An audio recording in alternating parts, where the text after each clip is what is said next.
Isang doktor si Atara. Palagi na siyang nagvo-volunteer sa kung saang-saang lugar. Ngunit sa huling misyon na pupuntahan niya, tsaka naman sila nagkaproblema. Hindi agad sila makakauwi dahil sa pending na mga gamot na kanilang kailangan. Habang nakastock sa malayong lugar, makikilala niya ang mayabang at masungit na si Migo. Negosyante ito na nagbabakasyon. Mabibighani ito sa kanya at ipapadukot siya upang mapaibig nito. "What's up, bro? Where are you? After wedding nawala ka na. Hindi ka na sumama sa celebration na." Napangisi si Migo habang nakatanaw sa karagatan. Nasa yate siya sa mga oras na ito. "Bro, I told you magbabakasyon na muna ako. Sobrang lulong na ako sa trabaho. Wala na akong pahinga. Ayokong tumanda na kayod ng kayod kahit hindi ko naman talaga kailangan. Pakisabi na lang sa bagong kasal na si Calix at si Lynn. Magparami lang sila. Bigyan ninyo ako ng maraming pamangkin." Humahalakhak pa si Migo. "Ewan ko sa'yo, Migo." Natatawang wika ni Andrew. "Uwian mo kami ng pasalubong at wag babae." Bilin pa nito sa kanya. "I'm not like you guys. I'm unique. I'm hot." Mayabang pa niyang sagot bago binabana ang tawag. Muli ay nag-focus si Migo sa asul na karagatan. "Sir, food is ready." Saad ng private chef niya sa yate. Ang private chef niyang si Jeff ay ito na rin ang kanyang tauhan. All-in-one na, kaya nga sulit na sulit talaga ang binabayad niya sa serbisyo nito. Ito na rin kasi ang personal assistant niya na sinama niya para mag-update sa kanya sa trabaho since ilang linggo siyang nag-take ng leave. "Let's eat, Jeff." Aya niya rito. "Mamaya na ang pag-update about work. For now, ayoko munang makarinig ng tungkol sa nangyayari sa negosyo. Let's enjoy the vacation. Sasabihin ko na lang sa'yo kapag may kailangan lang i-check." Biling niya bago nagsimula ng kumain. "Noted, sir." "Where's the wine, Jeff?" Takang tanong niya. Mahilig kasi talaga sa wine si Migo. "Here, sir." Nilagyan nito ang wine glass niya. "Jeff, mamaya maglilibot ako sa isla na yon. Gusto ko makisalamuha sa mga tao na naroon. Paniguradong masaya yon." Wika pa niya bago napatingin sa maliit lang naman na isla, ngunit talaga namang dinadayo. Hindi sila kalayuan dito. Ngunit mas gusto kasi ni Migo na nasa yate lang sila instead of renting a rest house. Hindi siya tiwala sa mga rest house, lalo't hindi rin naman ganun kaganda. Cheap pa rin para sa kanya ang mga rest house na naroon. Dahil maaga pa naman, bandang 2:00 ng hapon, inaya niya si Jeff na lumapit sa isla upang makadaong at makababa sila. May tao silang inupahan upang magbantay ng yate dahil puro ito gamit na mamahalin at mga pagkain na good for 2 months. Mahirap na baka manakawan sila. Maraming mga tao, ngunit bihira lang pala ang turista. Inaasahan pa naman niya na maraming dayuhan na nagbabakasyon din dito. Palibhasa malayo kasi at mahirap ang transportation dahil kailangan pang umupa ng bangka. Napansin ni Migo ang grupo ng mga doktor na may libreng check-up. Nakitingin na rin siya. "Excuse me ho, nakaharang ka." Wika ng isang babae na kasamahan ng mga ito.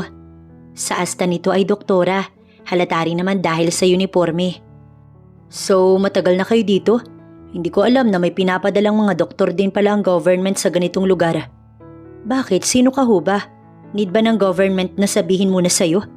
Pambabara nito. "Madami pa kaming gagawin. Pwedeng tumabi ka muna kung wala ka namang ipapatingin." Pagtataray ng babae. Natawa si Migo. "Sungit ka rin, no? Don't you know that I am a businessman na nagbabakasyon lang para..." Pinutol siya nito. "Walang mainteresado so please leave. Daming kailangan ng atensyon dito, huwag ka nang magpapansin." Napatingin si Migo kay Jeff na tahimik lamang. Naiinis na siya ngunit kailangan ay hot looking pa rin siya. Hindi man lang ito naaakit sa kanya. Bulag ba ito? Sa sobrang hot niya kapag tumingin nga siya sa salamin, nasisilaw siya mismo. "Jeff, ilabas mo nga ang tseke. Pakikitaan ko lang yung babaeng masungit na to kung ano ang kaya kong gawin. I can donate any amount. Basta ginusto ko. Itutulong ko na lang din sa charity mo, doktora." Napangisi pa si Migo. "Sir, I don't know what do you want pero ikaw lang huyong nag-umpisa. Ikaw ang lumapit dito at nagyabang. At isa pa, hindi ako tumatanggap ng kayabangan sa charity na ako mismo ang bumuo. Gaya mo, kaya ko ding suportahan ang charity ko." "Sobrang ungrateful mo naman palang tao. Narinig ba ninyo siya? Ungrateful ang kapwa ninyo, doktor. I'm disappointed, Doktora Atara Sanchez." Banggit ni Migo sa full name nito. Sayang naman ang alok kong tulong. Natutuwa pa naman sana ako sa ginagawa nyo. Just leave. We don't need your help. Ayoko may maging utang na loob sa mayabang na gaya mo. At isa pa, we don't know you, sir. Magalang pa rin naman ito ngunit mataray talaga. Napailing na lamang si Migo bago sumenyas kay Jeff na umalis na sila roon. Sa iba na lamang siya lilibot. Napairap si Atara. Inis na inis siya sa sumulpot na mayabang na estranghero. Sino ba ito para yabangan siya? Sabihin na niyang mayaman nga ito. Pero anong purpose ng pagyayabang nito? Tahimik silang gumagawa ng misyon. Stress na nga siya dahil may problema sa mga gamot na ipapamahagi nila. Until now ay wala pa ito. Ilang araw na sila sa isla. Ilang araw pa raw ang kailangan nilang hintayin. Last mission na sana niya ito for this year. Naparami na kasi ang voluntary mission niya. Nakalimutan niya ng mag-enjoy man lang. Sino ba iyon, doktora? Tanong ng nurse na kasama nila na si Kat. Mayabang na estranghero. Bigla na nga lang sumulpot para magyabang eh. Nakakasira ng araw. Naiiling niyang sagot habang patuloy sa pagtanggap ng mga tao na gustong magpa-check up. Marami pa naman silang vitamins, ngunit ang gamot na ibibigay nila para sa mga tao ay hindi pa dumarating. Pero doktora, gwapo, hot talaga siya at nakakalaglag ng panty. Kinikilig na sabi ni Kat. Napailing na lamang siya. Aanhin mo ang gwapo kung mayabang naman. Hindi ako interesado sa lalaking yun. Who's that? Bigla namang sumabat si Ivo. Si Ivo ay kapwa niya doktor at kaibigan na rin niya. Wala, papansin lang yun. Tanging sagot niya. Binastos ka? Hindi, wag mo na lang pansinin, umalis naman na. Sabi na lamang niya upang hindi na mapaaway pa si Ivo. Sir, kanina ka pa nakatitig dun sa doktora na nakaaway mo. Hindi pa po ba tayo babalik sa yate? Tanong ni Jeff sa kanya kaya naputo lang pagmamasid niya sa masungit na doktora. Jeff, mauna ka na. May gusto lang akong gantihan. Hindi ako papayag na tinapakan lang ang ego ko ng ganun. Jeff, ang hot ko naman di ba? Oo naman sir, nakakabakla ka nga eh. Natatabang sabi pa nito, ngunit sinamaan niya ng tingin si Jeff. Jeff, kilabutan ka. Joke lang sir. Sige sir, mauna na po ako para makapaghanda na ako para sa dinner. Hindi na ho ba muna tayo lalayo ulit ng kaunti sa isla? Tanong pa nito. Hindi na muna, sige na mag-ready ka na for dinner. Maliligo na lang muna ako. Wika pa niya bago hinubad ang kanyang t-shirt. Topless siya kaya't madaming mata ang nakatuon kay Migo. Puro babae ang nakatingin sa kanya kahit pa may kasamang nobyo. Ngunit ang doktora na si Atara ni hindi man lang siya tinapunan ng tingin. Tanging ang mga kasama lang nito, lalo na ang nurse na katabi nito na tila naglalaway sa abs niya. Napangisi si Migo. Gusto niyang asarin pa ang doktora dahil natutuwa siyang napapayamot niya ito. Sobrang bored naman kung magbabakasyon lang siya at behave lang. Maganda na ito upang may thrill. Kumindat siya sa nurse na katabi nito at impit itong napahiyaw. Nakasulyap sa kanya si Atara. Inarapan lang niya ito bago bumalik sa ginagawa. Game time, bulong ni Migo bago umilalim ng kaunti. Ilang sandali pa ay umakto na siyang nalulunod. Naaaninagan niya na ang mga tao na nag-aalala at sumisigaw. Ilang sandali pa ay may tumulong sa kanya. Ipinagpatuloy niya ang pag-acting na nalulunod at nawalan ng malay. Malamang makukuha niya ang atensyon ni Atara since ito ay doktora. Tanga-tanga naman pala yan eh. Lalangoy hindi naman pala marunong sa malalim. Puro pogi lang. Rinig niyang sabi ng dalagang doktora. Nalait pa siya. Mas masungit pala talaga ito sa kanya. Doktora, CPR na po ito. Tabi. Rinig niyang utos nito sa mga tao. Naramdaman niya na nilapit nito ang tenga sa bibig niya upang pakinggan kung humihinga pa ba siya. Hinagkan niya ang tenga nito bago ngumiti. Sira ulo ka. Sigaw nito bago siya inambahan. Oh, bakit? Pinananalangin mong mamatay ako? That's bad, Atara. Lumamig ang boses ni Migo. Nakatuwaan ko lang naman kung may pakailam ka ba sa akin kahit sinungitan mo ko. Inirapan siya ng dalaga. Sir, doktor pa rin kami. Ano man ang nagawa mo, obligasyon naming tulungan ka. Yun ang sinumpaan naming tungkulin. Sa susunod, wag na lang sanang ganito. Hindi biro ang ginawa mo. Nakaistorbo ka sa misyon namin. Ang kasamahan ni Atara na doktor ang nagsalita. Sumeryoso na si Migo. That was childish act, I got it. But I don't need your opinion dahil hindi ikaw ang kinakausap ko. Tumalikod na si Migo. Naiinis na siyang bumalik sa yate. Dinatnan niya si Jeff na patapos na sa niluluto. Inabutan din siya nito ng towel. Grabing eksena yun, sir. Kinukuha mo pa yung atensyon ng doktora. Type mo ba, sir? Oo, type ko yung pagiging masungit niya at dedication sa ginagawa. Napangisi si Migo. Naiinis ako dun sa kasamahan niyang umiepal. Boring naman kung pababayaan ko na yung natipuhan ko. Wika pa niya habang natatawa. What do you think, Jeff? Ano man ang gusto mo, sir. Suportahan ko na lang. Tangi nitong sagot. Sir, wala nang signal. Sobrang napalayo na kasi tayo sa parting may signal. Hindi na ako makapag-update sa negosyo, sir. Dapat ba bumalik na tayo sa dating pwesto? No, bayaan mo na muna yan. Hindi pa tapos ang bakasyon ko dito. Susulitin ko ang bakasyon na to. Pumasok na si Migo sa silid upang magpalit. Grabe yung doktora, no? Siguro tipo ka nung mayaman na estranghero. Kat, malakas lang talaga trip noon, wag mong pansinin. Sa kanya ang yati na yung doktora. Talagang ang mayaman. Sobrang hot pa. Ganda mo talaga, doktora. Haba ng hair mo. Naiinggit ito. Natawa si Atara bago bumalik kay Ivo na abala sa paggawa ng soup. Sa isang bahay lang sila. Inuupahan ito upang may komportable silang tuluyan. Mamaya lakad tayo, doktora, sa dalampasigan. Masarap pag gabi ka maglilibot. Masarap ang simoy ng hangin. Bulong pa nito na tinanguan niya lamang. Lumabas na muna si Atara upang tanawin ang yate na sinasabi ni Kat. At oo nga, malaki ito. Mukhang may komportabling buhay nga ang estrangherong lalaki.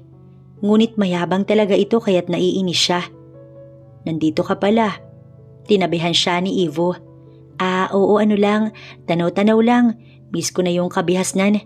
Pag-amin niya. Ilang days na lang naman makakauwi na tayo. Once na dumating na ang gamot, makakauwi na tayo after maipamigay sa mga tao. Paliwanag ni Ivo. Pag nakauwi na tayo, ililibre kita ng steak kahit ilan ang gusto mo. Yaman mo talaga, Ivo. Sus, ikaw nga itong mayaman, kaya nakakatakot kang ligawan eh. Pero bakit? Nililigawan mo pa rin ako? Walang nakakaalam na nanliligaw si Ivo sa kanya. Hindi dahil sa ayaw niya. Ngunit dahil mas gusto lang niya na tahimik na pakikipagrelasyon. Ngunit sa ngayon, hindi pa niya ito mabigyan ng pansin. Lalo at focus siya sa trabaho. Sinabi nga niya sa sarili niya na kapag nakabalik na sila sa Maynila, magfo-focus naman siya sa pakikipag-date. Hindi na din naman siya pabata. Nagpaparamdam na ang magulang niya na gusto na ng mga ito ng apo. Wala pa siya sa part na yun.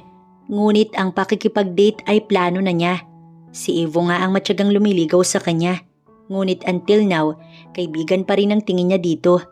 Ngunit ayaw niyang i-friend zone ng kaibigan, kaya naman hinahayaan muna niya ang sarili niya kung may mararamdaman na rin ba siya para kay Ivo. Inaya na siya ni Kat nang matapos silang kumain. Si Ivo ay naging abala sa paglalaban ng damit nito kaya't hindi na ito nakasama. Masaya silang nagkukwentuhan ni Kat habang naglalakad sa dalampasigan. Dahil biglang naiihi si Kat, pumwesto ito sa dilim habang siya ay naiwan na naghihintay. Ngunit ilang sandali lang, may bigla na lamang humilas sa kanya at hindi niya na nagawang sumigaw dahil nawala na siya ng malay. Nagising si Atara sa isang silid na hindi naman familiar sa kanya. Wala siyang masyadong maalala kundi ang nahimatay siya na iniisip niyang marahil ay sa pagod. Ngunit nasaan ang kasama niyang nurse kagabi? Tumayo siya at lumabas sa silid. Ngunit imbis na mga kasamahan niya sa misyon ng tumambad sa kanya, ay ang mayabang na negosyanteng si Migo ang kanyang nabungaran. Ngumiti ito bago nagsalita. Finally, let's eat. Food is ready. Aya pa nito bago siya lalapitan nang sumigaw si Atara. No, don't touch me. Halimaw ka. What did you do to me? Pinagsamantalahan mo ba ako? Gosh! Galit na galit si Atara habang masama ang titig kay Migo at namumula na ang mata niya dahil sa nagbabadyang luha. Pinagsamantalahan? No, why would I do that? Sobrang sama ko naman. It's just kidnap, don't overthink. Wala naman ako hinawakan sa'yo. Nahibla ng buhok mo, hindi ko ginalaw habang wala kang malay. Thanks for Jep. Success ang plano kong kuhanin ka. At kahit sumigaw ka, doktora, wala namang makakarinig sa'yo. Nasa gitna tayo ng karagatan. Paliwanag nito bago napangiti. Stop overacting, let's eat. Basta pag ayos na tayo't hindi ka nagalit sa akin, pakakawalan na kita. But for now, I'll make you mine first. Baliw na ba siya? For sure, oo, baliw na to. Sa sobrang kayabangan at confident, kinain na ng kabaliwan ng utak. Ito ang naibulong ni Atara sa kanyang sarili. Ano pang ginagawa mo dyan? Let's eat. Ako ang nag-prepared nito lahat. Wala na kasi si Jeff. Pinauwi ko na siya kagabi pa nung nakuha na kita.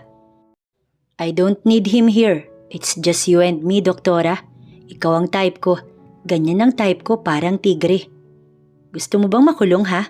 Ibalik mo na ako at palalampasin ko yung ginawa mong to. Wala akong isasampang kaso sa'yo, basta ibalik mo ko. Pilit niyang kinakalmahan. Ngunit ang mga luha ni Atara ay umaagos. Nakuyom ang kamao niya. Hindi kita gusto. Hindi ang gaya mo. Diretsahan niyang sabi. Umiti lang naman ng lalaki. Then, I'll make you fall in love with me. Tila ba simpleng bagay lang ang pinag-uusapan nila para hindi nito pag-isipan ng isasagot? Sige na, maupo ka na, kumain ka na. Muling aya nito. Mariing napapikit si Atara. Malamang sa mga oras na to, magulo na dahil sa paghahanap sa kanya. And for sure, alam na rin ng mga magulang niya na nawawala siya. Hindi mapapakali ang mga ito at ipapahalughug ang lahat makita lang siya. Dapat siyang makatakas. Ngunit paano? Tatalon siya at lalangoy pabalik. Mamamatay siya sa lamig at sa maaaring panganib na makasalubong niya habang lumalangoy o nagpapalutang-lutang siya sa dagat. Hindi maganda iyong ideya. Ngunit maaari niyang subukan. What if may dumaan na barko o bangka? Ipagdarasal na lamang niya na sana ma-rescue agad siya. Plinano ni Atara ang kanyang pagtakas. Tinaon niya na abala si Migo sa paglilinis ng kanilang kinainan. Agad siyang nagtungo sa labas ng yate upang alamin kung saang parte siya tatalon. Ngunit tatalon na sana siya nang may magsalita. Sigurado ka bang makakauwi ka gamit ang paglangoy? Sa malalim na dagat na ito, paniguradong ilang pating din ang makakasabay mo. Sana lang hindi ka nila kainin. Bakit ba kasi ayaw mo kong ibalik? Pera lang ba yung habol mo? Fine, ibibigay ko, ibalik mo lang ako. Sa tingin mo, pera ang dahilan? I already told you Master Reason, Natara. Ikaw na ang bahala kung paniniwalaan mo. I don't want this situation. But my heart keep insisting that I had to do this. My heart wants you. Akala mo ba gusto kong maramdaman to? Lecheng puso to eh. Masungit at tigring babae pa ang nagustuhan. Naiiling ito bago tumalikod. If you let me, I will do everything para lang magustuhan mo. 2 linggo lang o kung pwede mas matagal pa sa 2 linggo. Ibabalik din kita, pangako. Mariin siyang napapikit. Isa lang nasisiguro ko, hindi kita magugustuhan. Isinusumpa ko na makukulong ka kapag na-rescue na ako mula sa'yo. Masamang masama ang loob ni Atara na bumalik sa silid. Dito siya humagulgol ng iyak dahil sa takot at sa lungkot na mawawalay siya sa pamilya niya ng matagal dahil lang sa lalaking ubod ng yabang. Pauwi na siya eh. Araw na lamang ang hinihintay niya. Pero dito naman siya na-stuck ngayon sa piling ng estrangherong lalaki na umibig agad sa kanya unang pagkikita pa lamang nila. Napabuntong hininga si Migo. Sapat naman ang pagkain at mga kailangan nila para sa 2 linggo na hinihingi niya. Sobra pa nga. Ngunit tatagal nga ba siya sa ganitong setup? Bakit ba kasi ito pa ang ginusto ng baliw niyang puso? Sinabi niya na sa sarili niya na ang mapupusuan niyang babae, mahal man siya o hindi, ay kukuhanin niya. Ngunit napunta siya sa sitwasyon na hindi siya nito gusto. One-sided lang ay ka nga nila. Magagawa kaya niya itong mapaibig? Paano ang damit ko? Hindi mo man lang ba naisip na kailangan ko ng damit? Buisit ka. Singhal nito sa kanya. Mababaliw ako sa ginagawa mo. Madami akong t-shirt na pwede mong magamit. Buisit ka talaga. Siguraduhin mo lang na dilat ang mata mo pag natulog ka. Dahil baka mademonyo ang utak ko at mabalatan kita ng buhay o maputulan kita ng kaligayahan. Banta nito na nakapagpasamid kay Migo. Sayang naman laki nito kung puputulin mo lang. Hindi ka ba nanghihinayang? Don't you dare to do that, Atara. Ngunit ngumisi lang ito. Napailing si Migo bago napahawak sa alaga niyang kumuluntoy sa takot. Tila ba nang hina siya kaya napakapit siya sa bakal upang hindi matumba. Malala ang anger issue ng babaeng yun. Bulong pa ni Migo. Kinagabihan, hindi siya makatulog dahil iniisip niyang puputulan siya ni Atara. Dahil iisa lang ang silid na tinutulugan nila, pinapakiramdaman niya ito. Ngunit natawa siya nang makita itong mahimbing na natutulog. Malakas pa ang hilik nito. Pasaway kang babae ka. Bulong pa niya bago ito kinumutan. Nagising si Atara na may kumot na. Napasarap ang tulog niya. Tulo pa nga ang kanyang laway. Malamang masarap din ang tulog ng lalaking yun. Hindi natakot kasi mahimbing ang tulog niya. Napairap si Atara bago lumabas. Dinatnan niya si Migo na abala sa pamimingwit. Pinagmasdan niya ito kung may mahuhuli at ilang minuto pa lang ay may inangat na itong malaking isda. Dahil sa tuwa, napalapit siya agad. "That's big," manghanyang wika. "Yeah, pero mas bigang alaga ko." "Ubod ka talaga ng yabang. Manyak." Inirapan niya pa ito. "Anong gusto mong luto dito?" Tanong nito sa kanya. Dahil mukhang masarap ay napaisip naman siya. "Marunong naman ako magluto if you let me." Pasimpleng sagot niya. "Sure, ikaw na maghanda for lunch. Gusto mo rin bang mag-try mamingwit?" At dahil nga namamangha siya, isinantabi na muna niya ang kanyang pride. Ngayon lang niya magagawa ito. Sayang naman ang experience kaysa naman mabagot siya. Ganito kasi. Hinawakan ni Migo ang kamay niya.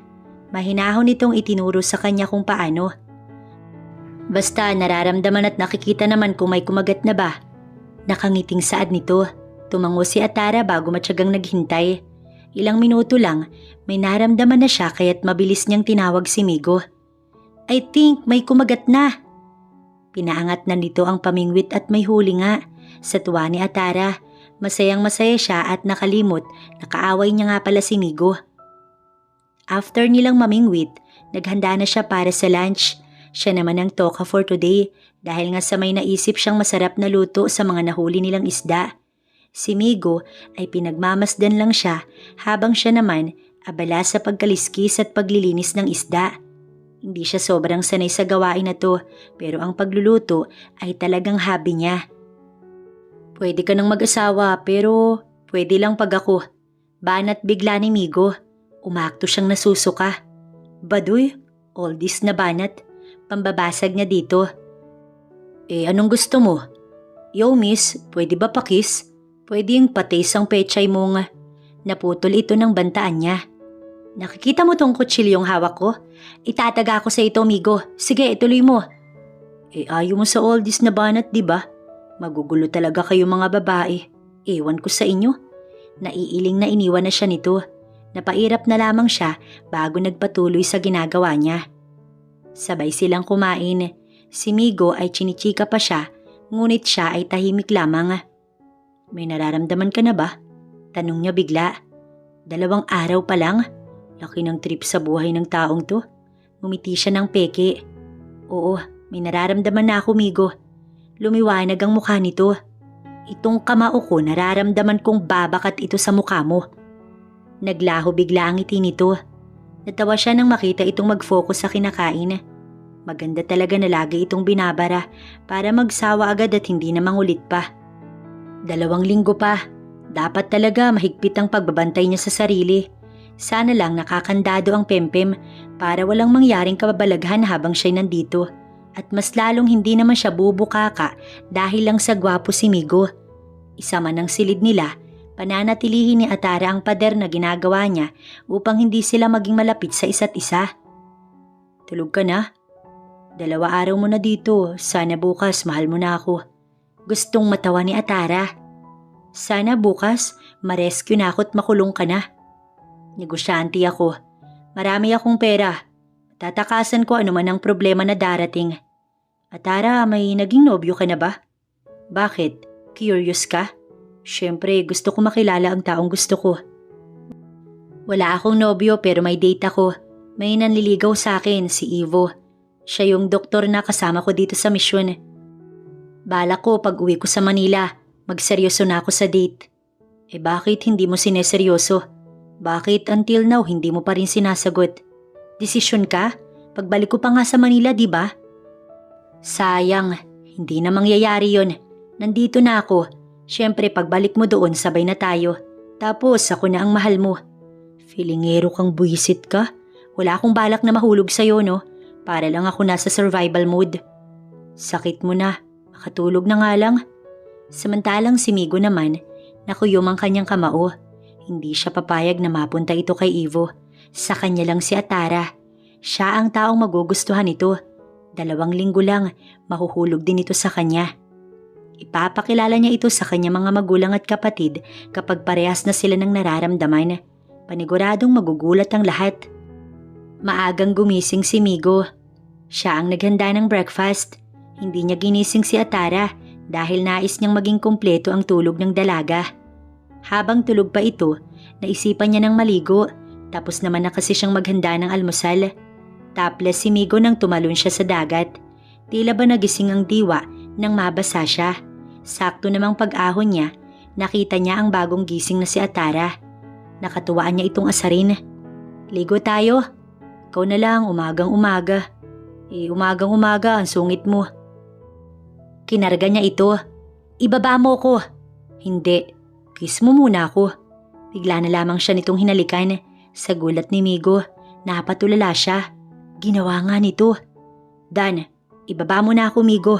Napakalamig ng tubig. Nakangiti niya itong ibinaba. Malakas ang tibok ng puso niya at dinaman niya ito. Gutom na ako. Nautal si Atara. Siguro ay nag-sink in na rito ang ginawa nito. Iniwan na siya nito at nagtungo na sa kusina. Napatingin siya sa langit at nag-flying kiss pa. Lakas ko talaga sa iyo, Lord. Sign na ba to? Malapit na po ba niya akong magustuhan? Kilig na kilig si Migo. Muli ay tumalon siya, ngunit sa sobrang saya niya, tumama ang binti niya sa bakal. Narinig ito ni Atara, kaya agad siya nitong nilabas. Nakita siya nito na nakahawak sa tumama niyang parte. What happened? Maliit lang na sugat. Natatawang sagot niya. Ngunit seryoso ito. Sinamaan siya nito ng tingin at agad na inakay papasok sa loob ng yate. Natutuwa si Migo dahil sa nakita niyang pag-aalala kay Atara. Gusto na rin ba siya nito? May nararamdaman na ba ito kahit konti lang? Oras na totoo yung inaasam niya, magiging masaya talaga siya habang buhay. Oh, nakangiti ka pa, may sugat ka na nga dahil sa katangahan mo. Wala lang. Happy lang ako na ganyan ang nakikita ko. Look at you. You cared. Magaan ang loob ni Migo. Malamang ano ba ako? Para saan pa't nag-aral ako ng mahabang taon para maging doktor? Pambabasag nito sa sinabi niya. Ngunit hindi kasi iyon ang nasisense niya. Bakit pakiramdam niya? May care talaga si Atara. Iba talaga eh. Iba compared nung una silang nag-meet at unang napagtripan niya ito. Gusto mo palakihin ko yung sugat mo? Stop smiling, nakakairita. Ngunit mas ngumiti pa siya. Gusto kong nagsusungit ka. Mas nararamdaman kong napapanatag ang loob mo. Hayaan mo lang na mahalin kita. Nakangiting wika niya bago hinaplos ang buhok ni Atara. Sa gulat nito ay napatulala lang habang nakatitig sa kanyang mga mata. Ngunit ang makarecover ito ay agad itong nag-iwas ng tingin. I want to go home. That's only I want, Migo. Seryosong saad nito bago tinapos na ang paglalapat ng first aid kit sa kanyang sugat. Stop doing that to yourself. Wala ka mapapala until the end of the time that I'm staying here. Ivo is looking for me. He's waiting for me. Nawala ang ngiti ni Migo, ngunit wala naman siyang sinabi na kahit ano sa dalaga. Back to zero na naman ba siya? Lumalayo na naman ang loob ng dalaga sa kanya? Napabuntong hininga si Migo. Hindi siya kumain ng dinner dahil wala siyang gana. While Atara was sitting alone, ngunit napansin niyang kinuhanan pa rin siya nito, hindi lang niya pinansin at nagtubig na lamang.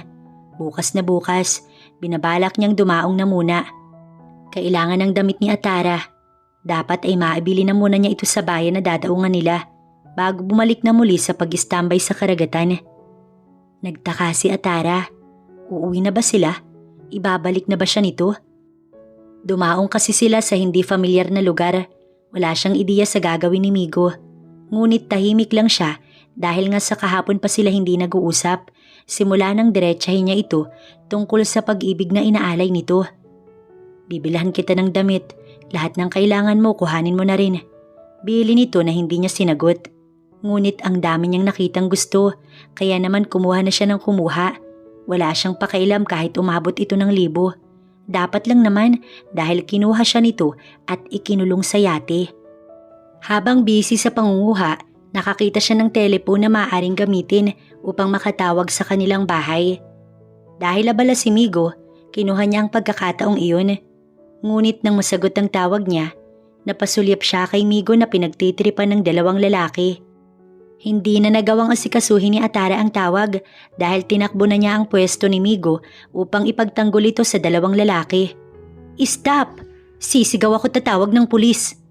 Banta niya sa dalawang lalaki.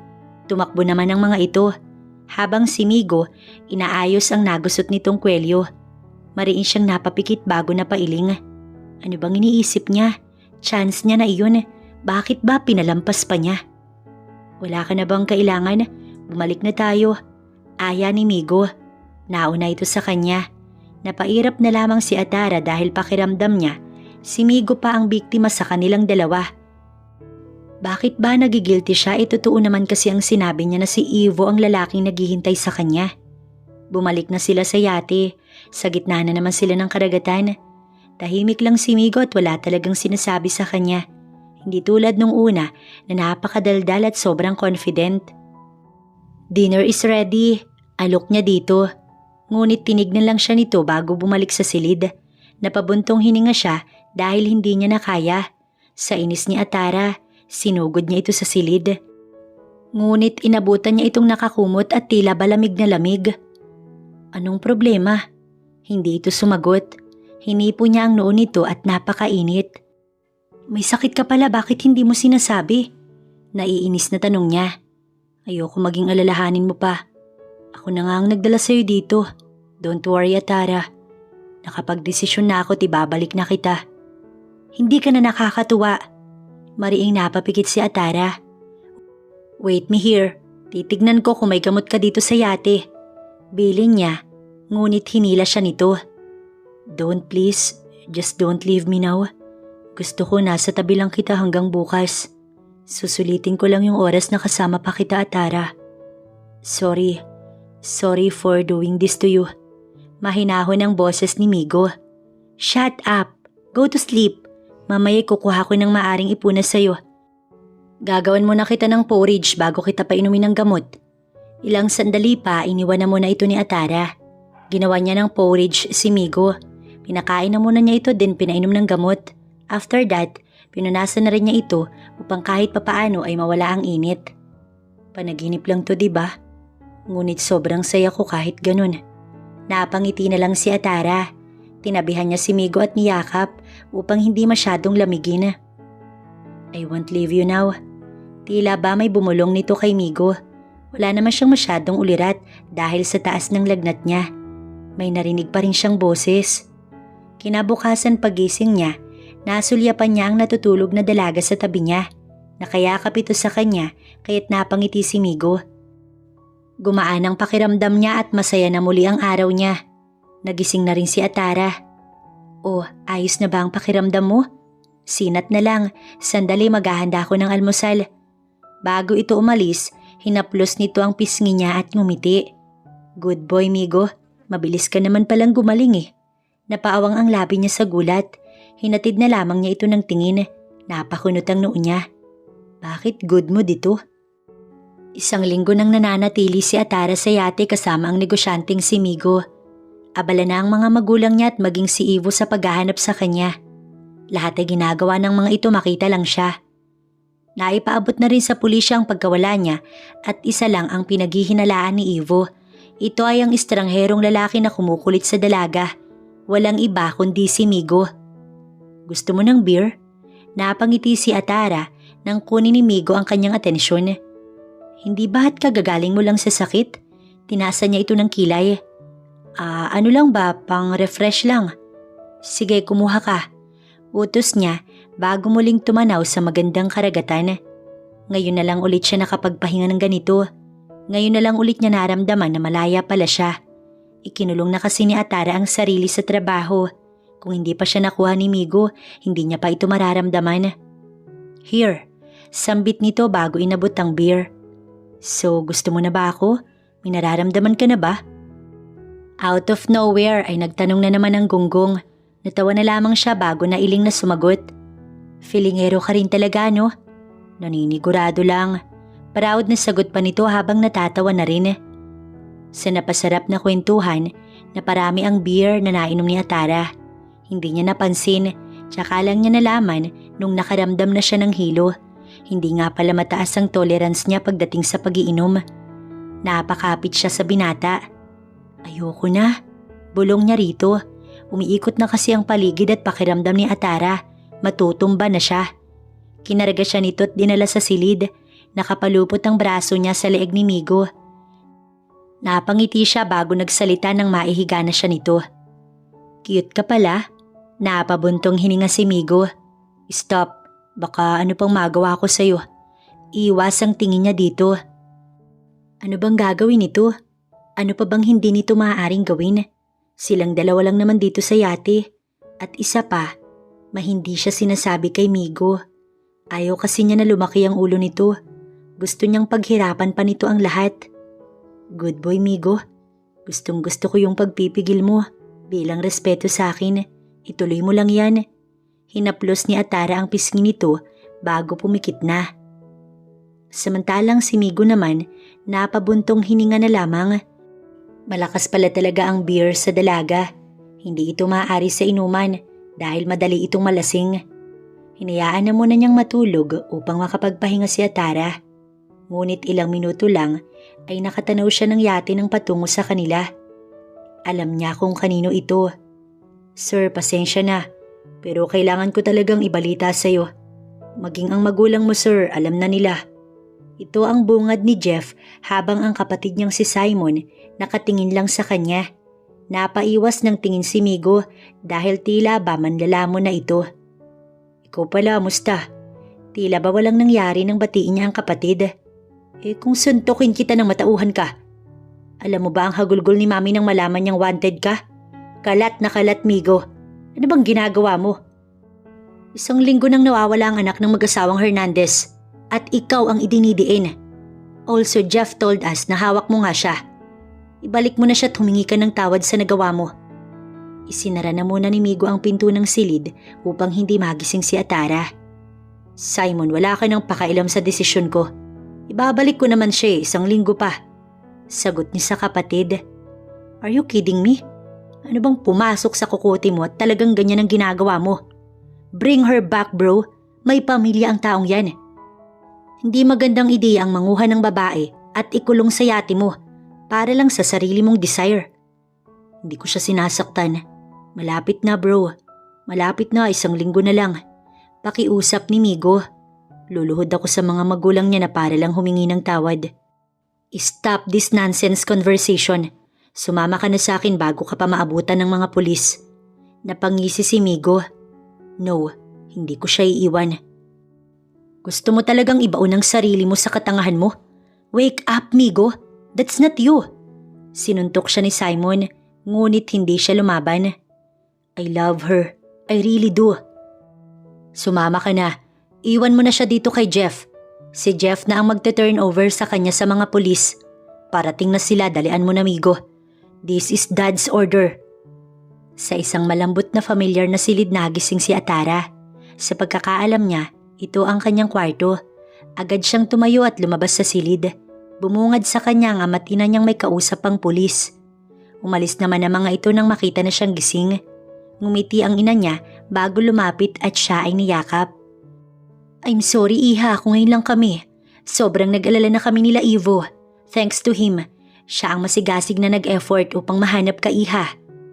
Po, Ma, kanina lang nasa... Pinutol siya nito. Iha, kahapon pa yun. 1 araw ka nang walang malay. Gusto ka naming ipatest. Baka naman may ginawa siya sa'yo. No need, Mom. I'm good. Hindi naman ako nahirapan sa yate. Maayos lang naman ako dun. Hindi na rin kailangan ng kaso, Mami. What? Why? Nagulat ang kanyang ina. Basta hindi na ho. Are you out of your mind? Galit na tanong ng kanyang ama. He kidnapped you. I will not tolerate that kind of behavior. I won't let this slide, Atara. Dad, please don't. Hindi niya ako sinaktan, mabait siya. Maayos ako doon sa yate. Sadyang may mga bagay lang na hindi niyo maiintindihan sa ngayon kahit sabihin ko pa. Atara! Bigla na lang pasok ni Ivo at siya ay niyakap. Salamat naman at nakauwi ka na. Napabuntong hininga na lamang si Atara. Atara, don't worry. Umuusad na ang kaso. Mananagot ang lalaking yun. Napairap siya bago sumagot. Walang matutuloy na kaso. Aalis ako kapag hindi niyo ako pinakinggan. Dad, pakiusap. Iatras niyo. Nagulat si Ivo sa kanyang sinabi. Ngunit wala naman itong sinabi na kahit ano at nakatingin lang ito sa kanya na bakas ang pag-aalala kay Migo. Nakausap na ng daddy mo ang abogado. Ito ang update ng ina ni Migo sa kanya. Nasa kulungan pa siya ngayon. Hindi siya magawang ilabas ng mga magulang niya dahil sa tindi ng kinaso sa kanya. Ma'am, pag nakulong ako, huwag mong sisihin ang sarili mo. I'm fine. Ginawa ko naman to at wala po kong pinagsisisihan. Mahal ko si Atara. Mahal na mahal ko siya, Mami. Napangiti pa si Migo. Lumuluha ang ina niya. Bakit sa inyong lahat? Ikaw ang naging ganyan. Kinakawawa mo yung sarili mo, anak. Grabe ka namang magmahal, anak. Hindi siya kumibo. Natigilan sila sa pag-uusap-usap nang biglang dumating ang mga Jimenez. Hinanap agad ng mata niya ang dalaga at nakita niya itong naka-holding hands with Ivo. Tila ba sinasaksak ang puso niya sa kanyang nakikita. Atara, pilit siyang umiti. Masama ang tingin ni Ivo sa kanya. Gusto siya nitong suntukin. Nandito kami upang sabihin na hindi na itutuloy ang demanda. Ngunit hindi nalalapit ang anak ninyo sa anak ko. Si Atara na rin mismo ang humiling na wag na itong lalapit sa kanya. Ang ama ni Atara ang nagsabi. Hindi siya makapaniwala. Parang ayaw niyang tanggapin ang naging desisyon ng dalaga. Umalis na muna ang mga ito. Sila na lang dalawa ni Atara ang natira. What happened? Wala ba talaga ako sa'yo? Pagak siyang natawa. Wala namang tayo. Sinabi ko naman sa'yo na wala ka mapapala, amigo. Pinahihirapan mo lang yung sarili mo. Si Ivo ang lalaking pinagkakatiwalaan ko. Siya ang dahilan kung bakit gustong-gusto ko nang umuwi. Ang sakit ah. Napayuko si Migo dahil tumutulo ang kanyang luha. Hindi ba talaga ako kamahal-mahal? I didn't say that. Mali ka lang ng minahal. No, hindi ako mali. Ikaw talaga ang ginusto ng puso ko, Atara. Naramdaman kong nahulog ka na din. Mali ba ako? Mali ka. Mali ka ng naramdaman. Diretsahan itong sagot. Please, forget me. Maging masaya ka na lang sa buhay mo. Pinaatras ko na ang demanda para makapagsimula ka na ulit, Migo. Mas gugustuhin kong makulong kung mawawala ka naman sa akin. I'm sorry but I have to go. Please, kalimutan mo na ako, maging masaya ka na lang sa buhay mo. Tumalikod na si Atara. Pagtalikod ni Atara, umagos na ang mga luhang pinipigilan niya. Pati ang panginginig ng boses niya nagawa niyang pigilan. Dumiretso na siya sa labas. Nakita niya dito ang ina ni Migo. Niyakap niya ito bilang paghingi ng sorry. Sorry po talaga. I had to do this po para rin sa kanya. Sana mapatawad po ninyo ko. Ngumiti ang ina ni Migo. Naiintindihan ko na naiipit ka. Don't worry, magiging maayos din ang lahat, iha. Tinawag na siya ng kanyang ama. Dumiretso na siya sa kotse ni Ivo at doon ay malakas na umiyak. Hindi naman siya pinapansin ni Ivo at hinahayaan lamang. Ivo, stop the car. I wanna go back to him. Hindi ba't nagbanta na ang ama mo? Ipapakulong niya ng tuluyan ng lalaking yun kapag nagpilit ka. Pwede mo ba akong tulungan na tumakas? I love him. Mahal ko si Migo. Luha ang pakiusap ni Atara. Pagak na natawa si Ivo. Wala na pala akong hinihintay. Lumamlam ang kanyang mata. I'm sorry. I'm really sorry, Ivo. Hindi ko naman alam na mamahalin ko siya. Sa pagsasama namin sa yate, naramdaman ko ang pag-ibig niya. Naramdaman ko ang saya kapag kasama siya. Oras na bumalik ka sa kanya, alam mo na ang gagawin ni Tito. Oo nga pala, binantaan siya nito. Ipapakulong nito si Migo at alam niyang hindi ito nagbibiro. Samantalang si Migo naman, walang gana sa lahat. Hindi ito makausap ng mga magulang niya. Even his brothers, wala siyang ganang kumain. Gusto na lang niyang mawala sa mundo. Napakasakit ng puso niya. Paghiga ni Migo sa kama, dito na siya napahagulgol. Para bang durog na durog ang puso niya. Ganito pala ang pakiramdam nun. Halos hindi na siya makahinga sa sobrang pag-iyak niya. May kumatok sa pinto niya. Pinilit ni Migo na ikalma ang sarili niya, ngunit hindi niya kaya. Pumasok ang kanyang ina at inabutan siyang umiiyak.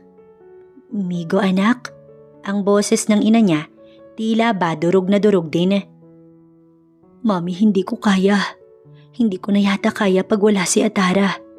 Niyakap siya ng kanyang ina. Uminom ka na lang, uminom tayo. Narinig niya si Simon. Halika, sasamahan ka namin. Boses ni Andrew. Pag-ibig nga naman. Naiiling naman si Calix. Nakakatawa ko, no? Tanong pa niya habang lumuluha. No, we feel what you feel, bro. Danas na rin namin. Si Andrew ang sumagot. Bantay sarado si Migo ng mga kapatid dahil suicidal nga ang isip niya sa mga oras na to. Hinayaan naman siya ng kanyang mga magulang na mag-inom. Lasing na lasing si Migo, ngunit ayaw pa rin niyang tumigil. Hindi pa namamanhid ang puso niya. Masakit pa rin yun. Enough. Ang ama na nila ang sumaway sa kanya. Yakap na lang niya ang bote na iniinom habang lumuluha. Paano ko babalik sa dati? Paano ko makakaahon sa sakit na to? Tanong niya. Walang kumikibo ni isa sa mga kapatid niya. Siya lang ang gusto ko. Nakita ko hawak ni Ivo ang kamay niya. Gusto kong putulin yung kamay ng lalaking yun. Sana, hinayaan na lang niya ako makulong, diba? Imbis na ganito, mas nahihirapan na ako na mawala siya sa akin. Mali kasi ang ginawa mo eh. Naiiling si Andrew. Ikaw ba? Si Calix ba? Mali bang magmahal? May mga bagay rin naman kayong nagawa because of love. Hindi nagsisagot ang mga ito. Hinayaan na lang siyang magdrama hanggang sa makaramdam na siya ng antok. Hindi na namalaya ni Migo na nakatulog na siya yakap ang bote. Habang si Atara hindi makatulog kakaisip kay Migo. Sana nasa maayos pa rin itong kalagayan kahit na nasasaktan ito. Nasasaktan din naman siya. Ngunit sa ngayon, wala pa siyang magawa. Gusto sana niyang masinsinang makausap ang ina niya upang ipahayag na nais niyang puntahan si Migo kahit patagulang at sana pakinggan siya ng kanyang ina. Lumipas ang umaga, walang maayos na tulog si Atara. Breakfast na, kagabi ka pa walang gana. Tawag ng kanyang ina. Wala pa din po akong gana. Matamlay niyang sagot. Anak, gusto mo bang magkasakit? Please, stop doing this to yourself. Pwede bang makiusap, Mami? Pwede bang payagan mo na akong puntahan si Migo? Magagalit ang ama mo sa akin at hindi natin dalawa mapipigilan ang galit niya. For sure, ilalayo ka niya. Ma'am, nasa tamang edad na ako. Sinusunod ko kayo sa lahat ng naisin ninyo. But not anymore. Desisyon ko na mahalin ng taong yun. Oo, kidnap ang ginawa niya. Pero wala siyang ginawang masama sa akin. Mali ang paraan niya, gets ko naman yun. Di itatama na namin ngayon. Pinapasama mo yung loob ng ama mo. Ang puso ko, Mami. Durog na ho. Sige na, bumalik ka din at wag kang papahuli sa ama mo hanggat galit siya. Sa tuwa ni Atara, niyakap niya ang kanyang mami. Salamat po, Mami. Gumayak na si Atara upang pumunta sa magulang ni Migo dahil paniguradong nandoon si Migo. Dahil kilala naman ng Madrigal, madali na lang niyang natunto ng bahay ng mga ito. Sa labas ng mansyon ay ilang beses siyang nag-doorbell bago siya nilabas ng kasambahay. Ipinakilala niya ang sarili at pinapasok naman siya. Nagulat ang ina ni Migo nang siya ay makita. Iha? Tita, si Migo po. Pasensya na po, sumaglit lang po ako. Gusto ko lang po siyang kamustahin. Nasa kwarto, puntahan mo na, Iha. Tumango si Atara bago pinuntahan si Migo sa silid nito. Hindi na siya kumatok. Nagulat ito nang siya ay makita. Amoy alak pa nga ito nang yakapin siya nito. Miss na kita. Hindi ako makatulog ng maayos. Naglasing ka ba? Ingatan mo naman ang kalusugan mo, Migo. Kumain ka na ba? Pigil ang luha ni Atara dahil tila ba miserable na talaga ang buhay ni Migo. Malamlam din ang mata nito. Hindi mo pa rin dapat pinababayaan ang sarili mo. Bakit ko pa alagaan kung wala ka naman sa akin? Migo, sorry pero nagsinungaling ako. Hindi totoong kami ni Ivo. Wala lang akong choice dahil nakakulong ka at ayaw ni Dad na iatras. Mahal kita, Migo. Mahal na mahal rin kita. Pero sa ngayon hindi pa pwede. Hindi ko pa makumbinsi si Daddy. Oras na mapaniwalaan na niya ako at hayaan niya na ako. Ipapaalam ko agad sa'yo. Sa ngayon, ganito na lang muna amigo. Alagaan mo ang sarili mo kahit mahirap ang sitwasyon natin. Nasilayan niya muli ang ngiti nito. Hindi mo lang alam kung gaano ko kasaya na malamang mahal mo din ako. Binuhat siya nito at hinagkan. May isa pang ideya si Atara upang wala nang magawa ang kanyang ama. Bumulong siya kay Migo. Buntisin mo ko. Ha? Nabibingi yata ako. May hangover pa ako eh. No, you're not. Tama ang dinig mo. Buntisin mo ko, Migo. Once na may mangyari na sa atin at may maging baby na, hindi na makakapagpilit pa si Daddy. Seryoso si Atara. Seryoso ka? Ayaw kong pagsisihan mo yung hinihiling mo. Bakit ko pagsisisihan ay mahal naman kita? Sakto. Sambit nito bago siya inibabawan. Ha? Bakit? Gutom na gutom ako. Nakangisi si Migo bago siya siniil ng halik sa labi. Sa 2 oras na nasa iisang silid sila, tuluyan na nga siyang nakuha ni Migo. Ngunit hindi nila pinahalata paglabas nila ng silid. Inaalala pa nga siya ni Migo na baka hindi niya kayang lumakad dahil masakit ng pempem niya. Ngunit kaya naman niya ang sakit. Kain na muna iha bago umuwi. Si Migo hindi pa rin kumakain. Napangiti siya bago naupo na. Salamat po sa pagkain. Magana silang kumain ni Migo. Lalo na si Migo na tuwang-tuwa pa habang pinagmamasdan siyang sarap na sarap sa ulam. At matapos lang kumain, nagpaalam na siyang babalik na. Maayos silang naghiwalay ni Migo nang maihatid na siya nito. Ngunit hindi mismo sa bahay nila dahil baka mahuli agad sila. Sinabi niya na babalik na lamang siya sa ibang araw. Lingid sa kaalaman ni Atara, nakasubaybay sa kanila si Ivo. Alam nito na doon siya galing at alam nito na si Migo ang naghatid sa kanya. Napabuntong hininga si Ivo. Si Migo talaga ang mahal ng babaeng mahal niya. Wala talaga siyang pag-asa. Nauunawaan niya ang dalawa at wala na siyang balak pang makigulo. Ipinapaubayan niya na si Atara kay Migo. Nakikita naman niya na talagang nagmamahalan ng dalawa at ginagawa ng mga ito ang paraan upang sila ay magkita. Sino ba naman siya para umiksena? Natawa siya nang makita si Atara na palihim na pumapasok sa gate. Hindi na siya bumaba ng kotse. Dumiretso na siya pauwi sa bahay. Hindi niya nahahadlangan pa ang pag-iibigan ng dalawa. Masaya ka na yata ngayon. Baliw ka ba? Tanong ni Andrew kay Migo nang makita siya nitong nagtitimpla ng kape. Feeling ko nasiraan na. Wika naman ni Calix. No, galing dito si Atara. Mukhang may ganap. 2 oras ba naman sa kwarto tapos ngayon lang ulit nagkita. Sabat ni Simon. Sinamaan niya ito ng tingin. Chismoso ka talaga no. Wala kayong magawa sa buhay ninyo. Huwag nga ako ang pagtripan ninyo. Alis na. Tabuin niya sa 3 mukong. Sus, pag ikaw umiyak na naman na parang baby, tatawanan kita. Marupok kang gago ka. Naiiling pa si Andrew. Matapos kitang damayang umiyak, pumunta lang bumigay ka na. Babae lang marupok. Oo, marupok ako pagdating sa kanya. Proud na sabi pa ni Migo. Bibigyan ko na ng apo si Mami at Daddy sa lalong madaling panahon. Eh di goods. Tusok lang ng tusok, kambyo lang ng kambyo. Natatawang sabi ni Andrew. Itanan mo na. Sul-sul naman ni Calix. Sus, di kulong ulit si Migo. Mga sul-sul ninyo nakakapahamak. Mas stress pa ang OA na si Andrew kaysa sa kanya. Napailing na lamang tuloy siya. Araw ng Sabado, planado na ito para sa kanila ni Migo. Sinabi ni Atara na magkita sila sa isang lugar na hindi matao upang doon na siya sunduin ni Migo dahil maraming mata ang ama niya.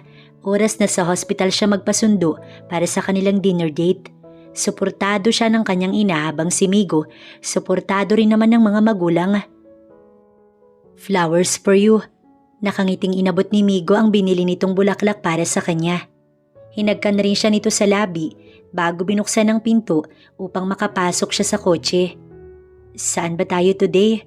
Tanong niya nang may malawak ng ngiti sa labi. Ang puso ni Atara ay napakasaya ngayong kasama niya ang binata. Tila ba nasa isang teleserye sila dahil sa kanilang sitwasyon. At sa edad nilang ito, kailangan pa nilang magtago sa kanyang ama. Hindi ba't sa teleserye lamang iyon nangyayari? Sa masarap na restaurant, sa restaurant ni Andrew. Sinara niya ang restaurant para sa atin lang sila mag-focus. VIP tayo, At gusto ka rin niyang makilala, maging ng asawa niyang si Julina. Hindi na ako makapaghintay. Nakangiting wika niya bago inayos ang makeup niya habang si Migo ay nagmaneho na. Nakarating sila sa tinutukoy na restaurant ni Migo. Sarado nga ito sa harapan. Dumaan lang sila sa likod papasok upang walang makakita sa kanila. Tumambad sa kanila ang napakagandang team ng restaurant. Sobrang effort naman ito, baka makasanayan ko Migo. Gusto ko nga yun. Gusto kong palagi mong maranasan ito lalo na kapag mag-asawa na tayo. Lagi tayong lalabas o kaya'y tayo ang gagawa ng munti nating mundo sa ating magiging tahanan.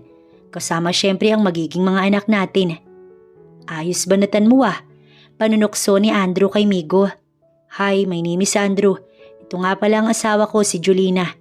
Napasulyap si Atara sa babaeng simple lang ngunit napakaganda. Julina, nice to meet you. Ngumiti ito bago sumagot. Napakaganda mo nga talaga. Sana makilala ka rin ni Belle and Selena. For sure matutuwa sila na may bagong member na naman. Natutuwa nitong turan. Inanyayahan na sila nitong maupo. Inihanda daw kasi talaga ito ng dalawa para sa kanila, sa kanilang dinner date. Sobrang pasasalamat ni Atara sa mag-asawa. Napakasaya nilang pagmasdan. Magiging ganun din kaya sila ni Migo kapag mag-asawa na sila?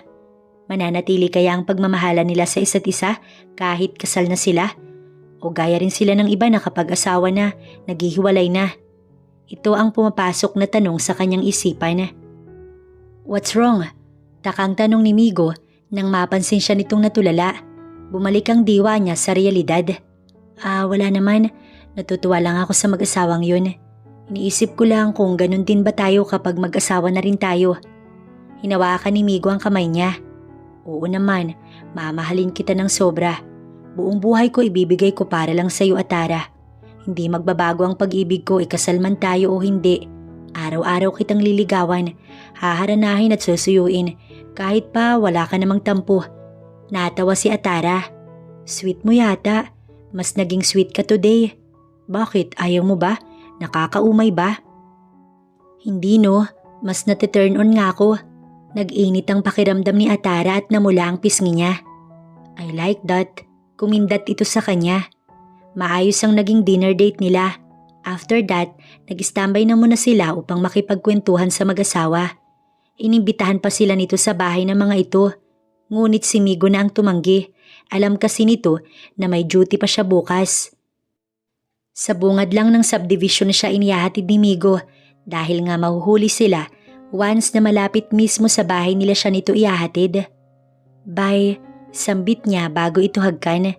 Bye, bukas ulit. Call mo ko kapag kailangan mo ng sundo or kapag nagugutom ka. Call me if you need anything. Pupuntahan agad kita. Bilin pa sa kanya ni Migo. Tumango siya bago lumakad na patungo sa kanilang bahay. Balak na kasi talaga niya ang magsarili ng bahay. Ngunit hindi niya maaaring sabihin ito sa ama niya ngayon dahil nga sa nangyari. Mas lalo lamang itong maghihinala. Paalis na sana si Migo nang may kumatok sa kanyang bintana. Nakita niya si Ivo. Ngunit hindi siya kinabahan o nagulat. Wala siyang takot, lalo't ito ang nakakita. Dapat lang na malaman ito na hindi siya basta sumusuko. Handa niyang gawin ang lahat at kahit habang buhay silang magtago, makasama lang niya si Atara. Let's talk. Aya nito sa kanya. Dahil may malapit na coffee shop naman, pumayag naman siya. Ngunit nag-iingat pa rin siya na baka ama ni Atara ang makakita sa kanya. May kailangan ka? Sa tingin ko kasi wala naman akong dapat na ipaliwanag sa iyo, Ivo. Siya na ang nag-umpisa ng usapan. Oo, alam ko naman. Besides, hindi naman ako nandito para sa bagay na yun. Wala naman akong balak na magsumbong o makigulo. Nakakaawa naman na nahihirapan na nga si Atara, pahihirapan ko pa. Hindi ako ganung lalaki at mas lalong hindi ako ganun magmahal. Willing akong i-let go ang taong mahal ko. Basta nakikita kong masaya siya at nakikita kong masaya naman siya sa'yo. Gusto lang kitang makausap para na rin malinawan ka. Oras na saktan mo si Atara, hindi ako magdadalawang isip na bawiin siya mula sa'yo. Naiintindihan mo ba? Migo, alagaan mo siya. Yun naman talaga ang gagawin ko. Hindi mo man sabihin sa akin, Ivo. Mahal na mahal ko si Atara. Handa akong gawin ang lahat para sa kanya. Aayon din sa inyo ang lahat. Magtiis lang muna kayo. Pasasaan ba't magiging pabor din si Tito sa relasyon ninyo? Bakit hindi mo ulit subukan na harapin siya at aminin ang lahat? Malay mo, katapangan at determinasyon mo lang pala yung hinihintay niya sa'yo, Migo. Plano kong gawin yan. Since binanggit mo din naman, oo gagawin ko. Ngunit haharap ako sa kanya hindi lang dahil sa magtatapat ako, kundi dahil nais kong hingi ng kamay ni Atara. Gusto ko na siyang pakasalan, Ivo. Ngayon pa lang binabati na kita. Tumayo na ito at tuluyan ng umalis. What? No, don't do that. Sinabi ni Migo ang plano niyang pagtatapat sa ama nito, ngunit ayaw ni Atara. Natatakot ito na malayo sila sa isa't isa kapag daw sinabi niya. Ngunit matibay ang paniniwala niya na tama si Ivo. Hindi pwedeng itago na lang nila palagi. Mas mabuting ipaalam nila. Itatana na kita kapag hindi naging maganda. Gumayak ka na, basta gumayak ka. Biling niya kay Atara. Natatakot ako, Migo. Shh, magiging maayos din ang lahat. Ilalaban ko to. Ipaglalaban kita, mahal ko. Hinagkan pa siya nito sa labi. Mahal na mahal kita. Malulumbay ako kapag inilayo nila ako. Hindi ako magiging maayos, Migo. Please, gawin mo lahat. Oras na hindi maging maayos ang kahinatnan, kunin mo ko. Umaasa ako na tutupad ka. Ngumiti siya bago tumango. Walang sinabi si Migo sa nobya niya kung kailan niya balak. Ngunit ngayong gabi talaga niya planong pumunta. Itataon niya na wala si Atara. Duty kasi nito mamaya, kaya nga may oras pa sila ngayon. Ayaw kasi niya na mawala siya sa focus at ayaw niyang isipin ng ama nito na matapang siya dahil lang sa nandoon si Atara. Bandang 8:00, alam niyang nakaalis na si Atara. Pumunta na siya. Dinadagaman ng dibdib niya. Nilakasan ni Migo ang loob niya. Guard ng ama ni Atara ang nagbukas sa kanya. Sir, ano pong sadya? Pakisabi po sa daddy ni Atara. Nandito po si Migo Madrigal. Salamat po. Sumunod naman ang gwardya. Maya-maya pa, naririnig na niya ang galit na boses ng ama ng dalaga. Anong ginagawa mo dito? Sinong nagsabi sa iyo na pumunta ka? Ang kapal rin naman ng... Natigilan ito nang lumuhod agad siya. Maging ang ina ni Atara ay nagulat. Nandito po ako para sabihin na nagkikita po kami ng patago ni Atara. Handa rin po ako na panagutan siya. Gusto ko pong hingi ng kamay niya. Pakiusap, payagan na ninyo po kami. Ngunit bigla na lamang siya nitong tinutukan ng baril. Napasigaw ang ina ni Atara habang ang guard hindi rin makaimik. Anong sabi mo? Pakakasalan mo ang anak ko? Hindi ba't sinabi ko na sa'yo na tigilan mo na ang anak ko? Yun ang dahilan kung bakit inatras ko ang demanda sa'yo. Hindi porket Madrigal ka, susuko na ako sa'yo. Iho, marami ka pang daraanan bago mo makuha ang gusto mo. Handa po kong gawin lahat. Ilalaban ko po ang relasyon namin ni Atara. Hindi po ako natatakot na mamatay. Namamawis na ang kamay ni Migo, ngunit nakaluhod pa rin siya. Honey, ibaba mo na ang baril mo. Hayaan mo na sila ni Atara. Nasa tamang edad na ang anak mo. Oras na malaman niya ito, tuluyan na siyang mawawala sa atin. Lumuluha ang ina ni Atara. Dad! Agad na tumakbo si Atara patungo sa kanya. Nagulat siya dahil hindi pala ito umalis. Naramdaman kaya nito na ngayon niya binalak na humarap sa ama nito? Please don't. Mamamatay ako kapag itinuloy mo yan. Parehas kaming mamamatay. Lumuluha na ito habang siya ay yakap. Siraulo ka talaga, no? Bakit mag-isa ka lang? Sana sinabihan mo ko. Dalawa dapat tayo. Sinuntok siya nito sa dibdib. Mariing napapikit ang ama ni Atara. Ipatawag mo ang angkan mo ngayon din. Utos nito. Agad na tinawagan ni Migo ang kanyang pamilya. Si Atara naman ay nakangiti na dahil senyales na daw ito na pumayag ng ama nito na ikasal sila. Bro, tapang mo pala, no? Balita ko, tinutukan ka daw. Bulong ni Andrew. Naihi ka ba sa takot? Natatawa pa nitong pahabol. For sure, isang putok lang sa'yo, burado ka na sa mundo. Alaala ka na lang talaga, amigo. Sabat naman ni Calix. Hindi naman tanga ang ama ni Atara para gawin yun. At least ngayon, mukhang pumayag na ito. Sabat naman ni Simon. Napailing na lamang si Migo. Ang nobya kasi niya ay kausap ng asawa ng 3 niyang kapatid. Part of the group na daw kasi si Atara. Habang ang mga magulang nila masinsina ng pag-uusap, mamaya pa daw sila once natapos na ang mga ito. Migo, tawag na tayo. Aya ni Atara bago siya hinawakan sa kamay. Hawak kamay silang pumasok sa private room kung saan nag-uusap-usap.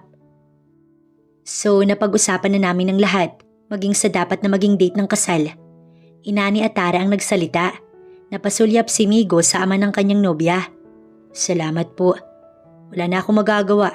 Nandiyan na yan eh. Oras na lumuha, mahirapan o masaktan ng anak ko. Hindi ako magdadalawang isip na bawiin siya't ilayo. Maayos ang naging usapan namin ng magulang mo.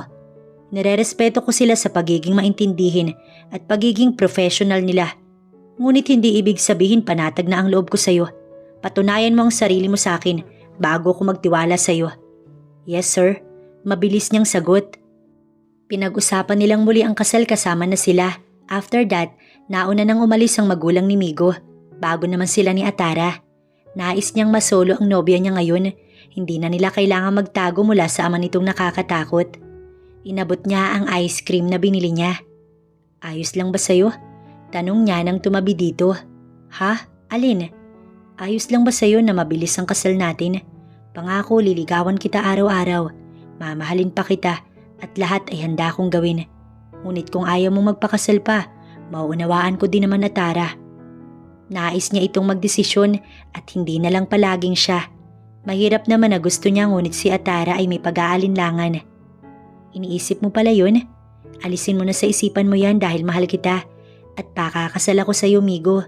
Masaya ako, masayang masaya. Salamat sa pagtsatsaga mo sa akin. Salamat sa mahaba mong pasensya. Sana huwag kang magbago. Sana manatili kang ganyan. Hindi ako magbabago, Atara. Mahal kita, mahal na mahal. Hindi ko kaya kapag nawala ka sa akin. Salamat kasi minahal mo din ako sa kabila ng pamimilit at pagiging makasarili ko nung una.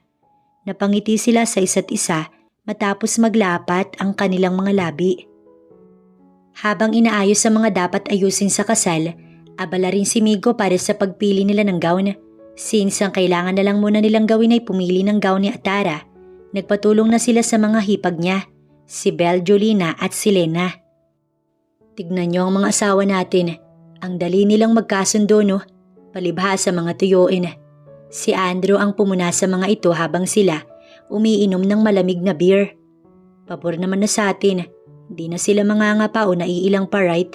Si Gunda ni Calix, napatango sila ni Simon, pareha silang pa-chill-chill lang. So, umiibig na pala tayong lahat, sarap sa pakiramdam, sunod-sunod ba naman? Marami nang magiging apo si Daddy at Mommy. Natawa sila sa sinabi ni Calix. Mahirap umiscore sa misis kapag may anak na kayo. Kaya naman sulitin ninyo hanggat wala pa. Si Simon na bigla na lamang nagpayo sa kanila. Danas mo? Panunokso ni Andrew. Oo, lalo pa't makukulit ang triplets. Naiiling nitong sagot. Ngunit nagagawan pa rin naman ang paraan. Hilig mo? Tukso ni Calix. Ikaw ba? Balik na tanong naman ni Andrew. Si Migo ay napailing na lamang. Dalawa sila ni Simon. Habang si Atara naman kasama ang girls ay abala sa pagpili nila ng gown. Nakakatuwa nga na may tumutulong sa kanya at sobrang gaganda naman talaga ng gown kaya't nahihirapan sila. Panaka-naka ang sulyap ni Atara sa nobyo niyang si Migo. Ayaw kasi niyang maparami ang inom nito dahil magmamaneho pa ito. Bandang 3:00 ng hapon ay nagpaalam na sila. Night duty kasi siya at bilang doktor hindi niya maaaring pabayaan ang trabaho. Ngunit kalat naman na sa mga kakilala niya na ikakasal na nga siya. Nagulat, ngunit masaya naman ang mga ito. Imbis na umuwi, inaya na muna siya ni Migo na sumaglit sa bahay nito dahil may nakalimutan daw itong kuhanin. Dahil maaga pa naman, pumayag naman siya. Ngunit pagdating nila sa mansyon ni Migo, nakita nila ang babaeng kinakausap ni Jeff. Napakunot ang noo ni Atara. Migo! OMG Migo, kanina pa ako nag-aabang sa'yo. Niyakap nito si Migo. Gian, what are you doing here? Hindi mo na nakisabay si Atara. Malamang para makita ka. Sa tagal ko ba naman na naging abala sa trabaho, hindi ka man lang masaya? Parang walang pinagsamahan ah. Dito na tumaas ang kilay ni Atara. Gian, si Atara nga pala may fiancé. Pakilala ni Migo sa kanya habang hawak ang kamay niya. Biglang nanlamig ang kamay ni Migo nang sulyapan niya ito. Fiancé? Sayang naman, may karelasyon ka na pala. Tila ba nalungkot pa ito? No offense sa'yo ha, si Migo kasi dati ko siyang kasama palagi sa bar. Ilang months din ako naging abala sa trabaho, kaya ito, ngayon lang nakadalaw. Nakakagulat na mag-aasawa na yata siya. Hindi na natin magagawa ang dati. Patutsada pa nito. Hindi ba't dapat lang na may respeto ka kung talagang matino ka? Fiancé niya ako, yet you still mentioning the past. Sana naman hindi mo na sinisingit yan. Nasabi naman na ni Migo kung sino ko sa buhay niya. Maliban na lang kung may bala ka pang umiksena kahit pa may fiancé na siya. Seryoso si Atara. Wala siyang oras makipagbiruan o makipagplastikan sa babaeng ito. Naniniwala rin naman ako sa kasabihan na asawa nga naaagaw, nobyo pa kaya? But it's up to him naman. I'm always here naman eh. Kinindatan pa nito si Migo. Hindi tumitingin si Migo dito. Subukan lang talaga nito. Hindi ako basagulera o palingkera or bungangera. Pero kaya kong maging ganun. Oras na magpumilit ka sa kalandian mo, Gian. Banta ni Atara. Don't worry, I'm a doctor. Libre na ang check-up mo pag nabugbog kita. Ganyan pala ang fiancé na gusto mo, Migo. I didn't know na taste mo palang may pagkatigre. Umalis ka na lang, Gian. Respeto na lang sana. Mahinahon naman si Migo. No, sobrang interesting na kasi. Binabana ni Atara ang bag niya. Gusto mo talaga patulan kita? Sige tara, tapusin na natin to. Chip, bulong ni Gian habang mapang-insultong nakatingin sa kanya. Umalis ka na. Binabantaan kita, Gian. Irespeto mo ang sarili mo. No, I'm staying. Miss ko na kaya ang nobyo mo. Focus na ulit ako sa iyo, Migo. Hinablot ni Atara ang buhok nito. I already warned you. Buisit ka. Impit itong napasigaw dahil sa paghablot niya sa buhok nito. Inawat sila ni Migo. Sobra ka na. Sinaktan ako niya no? Sumbong pa nito kay Migo. Jeff, ilabas mo na. Gian, umalis ka na at huwag ka nang bumalik dito. Bilin pa nito bago siya hinila patungo sa silid. Tahimik lang si Atara. Sobrang inis na inis siya. Bakit ayaw mo kong kausapin? Hindi ko naman yun papatulan. Naasar ka lang ni Gian. Oo, kalandian ko siya. Ngunit dati pa naman yun. Hindi kita niloloko. Paliwanag nito sa kanya. Ngunit masama pa rin ang loob niya. Inirapan niya lang ito. Niyakap naman siya ni Migo. Hindi kita ipagpapalit sa kahit na sino man. Ikaw lang ang mahal ko, Atara ko. Paglalaban ba kita kung hindi? Haharapin ko ba ang airpot mong nakakatakot kung hindi kita mahal? Atara, mahal kita. Hindi mo kailangang mangamba kung may babae man naaakit sa akin. Paliwanag pa nito sa kanya bago siya hinagkan. Ang daming mas better sa akin. Ang daming mas maganda. Hey, wala nang mas better sa'yo para sa akin. Ikaw rin ang pinakamaganda, Atara. Mahal na mahal kita. Lahat na yata ng paglalambing, ginawa na ni Migo. Mawala lang ang sama ng loob niya. Ngumiti siya bago yumakap kay Migo. Sana wag kang magsawa sa akin. Bakit naman ako magsasawa? Itulak mo man ako palayo sa'yo. Lalapit at lalapit ako. Daig ko pa ang lintas sa sobrang kapit ko sa'yo, Atara. Natawa si Atara habang nanatili na nakayakap kay Migo. Bago pa man ang kasal, may naisip na ideya si Migo na kinailangan niya ng tulong mula sa mga kapatid niya at sa mga magulang nila. Pumayag naman ang mga ito. Wala pa kasi silang singsing. Wala pa rin siyang formal na proposal sa nobya. Pansin ni Atara na hindi siya nabibigyan ng oras ni Migo. Palagi itong abala at kapag uuwi naman, diretso na sa pagtulog. Gusto sana niyang magtampo. Ngunit lagi naman itong sinasabi na pagod lang ito sa trabaho dahil marami itong inaasikaso. Sa Saturday ba lalabas tayo? Hindi na kasi natin napupuntahan yung paborito nating tambayan. Sila Bel nga at mga kapatid mo nagtatanong na sa akin kung bakit sobrang busy mo. Hindi na siya nakatiis. Hating gabi nang umuwi si Migo. Yes, sa isang bubong na lang ang tinitirahan nila since ikakasal naman na sila. Busy ako, pasensya ka na, pakisabi na lang muna. Napasimangot si Atara. Dati naman nagagawan natin ng paraan ah. Busy rin naman ako sa trabaho pero Migo, nagagawan ko ng paraan kasi mas gusto kong kasama ka. Parang wala lang dito ang kanyang sinasabi. Excuse me. Paalam nito bago sinagot ang tumatawag sa cellphone. Ngunit bakit kailangan pa nitong lumayo? Sinundan niya ito. Nakarinig siya ng boses ng babae. Nagulat siya ngunit ikinalma pa rin niya ang sarili. Napasulyap si Migo bago nagpaalam na sa kausap. Bakit hindi ka pa matulog? Hindi ba at maaga ang duty mo? Bigla nitong tanong. May babae ka na bang iba? Bigla na lang niyang naitanong. Kaya ba wala ka ng time sa akin? Migo, may iba ka na ba? Sawa ka na ba sa akin? Please naman sabihin mo naman para hindi ako mukhang tanga na nag-overthink. Wala akong iba. Alam mo, iniisip mo lang yan. Pagod ka lang. Sige na, magpahinga ka na. Inaakay siya nito patungo sa silid at inihiga sa kama. Natulog na ito habang si Atara, naiwang nag-iisip pa din. Hindi siya makakatulog kung ganito ang nagiging sitwasyon. Maaga siyang pumasok. Hindi siya nagpahatid kay Migo. Naiinis kasi siya at naghihinala. Sa out naman niya ay ganun din. Nagtaksi siya patungo kina Bel dahil alam naman niyang wala pa si Migo sa bahay. Gusto niyang may makausap. Masabihan man lang ng sama ng loob niya. Oh, napasugod ka dito. Wala naman. Nalulungkot lang ako sa bahay. Wala pa kasi doon si Migo. Gabi na itong umuwi tapos palagi pang dumidiretso sa pagtulog. Bel, may babae din siyang kausap.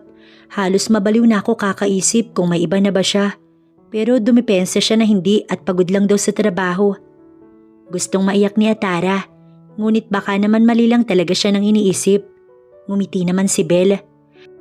Hayaan mo't pagsasabihan namin si Migo tungkol sa ipinaparamdam niya sa'yo, Atara. Naniniwala rin ako na baka may rason ng lahat. Sana, Atara, habaan mo pa ang pasensya mo. Paalis na sana siya nang may tumawag sa phone niya na agad naman niyang sinagot. Hello? Sino to? Unknown number kasi ito. Gusto mong mahuli ang nobyo mo? Pumunta ka ngayon, may kasama siyang babae. Napakasaya nilang dalawa. Tila ba sinaksak ang puso ni Atara. Napasulyap siya kay Bel na narinig din ng lahat. Nagulat din ito at agad siyang pinakalma. Relax lang, sige tara pupuntahan natin. Aya nito bago dinampot ang bag.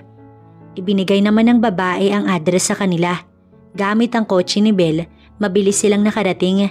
Nakita niya si Migo na nakatayo at tila ba inaasahan na ang pagdating niya. Sinugod niya ito upang awayin. How dare you? Lumuluha na agad si Atara. Napangiti ito bago lumuhod. Ano?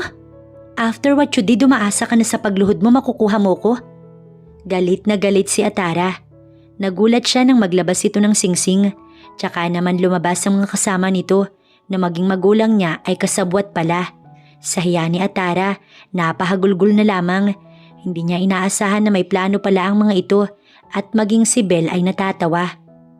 Sorry na, I need to do that para hindi ka maghinala. Sorry na talaga, Atara. Gusto ko kasi ng formal proposal. Ngunit dapat ay bongga. Ilang araw namin itong inihanda katulong ang mga magulang natin at mga kapatid ko. So now my love, will you marry me? Please say yes. Pakiusap nito. Natawa siya habang may luha pa ding umaagos. Bakit naman ako tatanggi? Ikaw lang naman ang lalaking mahal ko. Ang lalaking nais kong pakasalan upang maging asawa. Sa tingin mo ba may iba pa? Gusto ko lang na makasigurado, Atara. Inilahad niya ang kanyang kamay. Go, isuot mo na. Cause I will marry you, Migo. Saan mang simbahan mo gusto? Sagot niya habang nakangiti. Mabilis itong isinuot ni Migo sa kanya at agad siyang kinarga habang yakap. Palakpakan ng lahat dahil officially engaged na sila.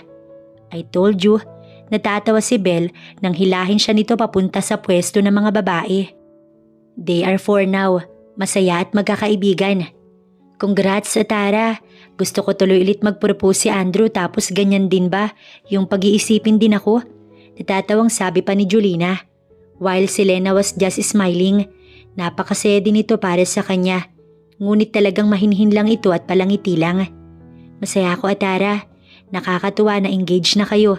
Kasal na lang talaga ang hinihintay. Wika pa nito. Mabilis lang naman ang paglipas ng mga araw at ng isang buwan na paghahanda para sa kasal nila. Matapos ang isang buwan na paghihintay at paghihirap sa dapat na asikasuhin, ngayon na ang nakatakdang araw ng kasal nila. Nauna si Migo sa simbahan. Isa itong malaking simbahan na talagang ipinaayos din nila upang maging bongga ang kasal.